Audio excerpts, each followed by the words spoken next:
เอาสบายดีพี่น้องมื้อนี้ทางมาหมูออดิโอเนาะก็ถือว่าเดินทางมาจากแต่เมืองนอกเนาะเดินทางมาแต่ประเทศดูไบเนาะมาเยี่ยมยามถามข่าวบ่ได้เห็นหน้าเห็นตากันหลายฝ่าหลายปีแล้วเนาะบ่าวหมูออดิโอเนาะก็ถือว่าด้วยความคิดฮอดคิดถึงเนาะความเป็นห่วงเป็นใยถือว่าฝนตกกับแข้งน้ำแกงกระร้อยพี่น้องเอ้ยถือว่ามาเยี่ยมมายามเนาะบ่ถิ่มบ่ป้าเพิ่นว่าไรดีบ่ลืมหลังเพิ่นว่าถือว่ามื้อนี้ก็มาเลี้ยงส่งเพิ่นสิกลับ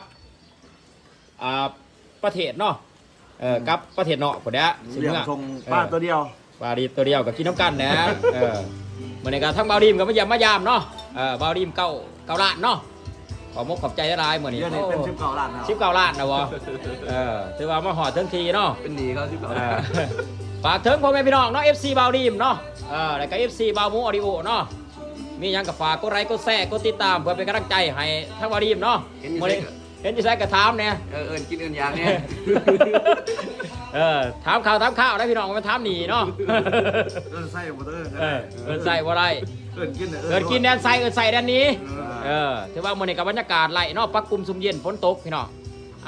ถ้าพ่อแม่พี่น้องมักคลิปนี้ก็อย่าลืมฝากกดไลค์กดแชร์กดติดตามเพื่อเป็นกำลังใจให้ทั้งบ่าวหมู7บ่ หมูเจ็ด หมู7เนาะ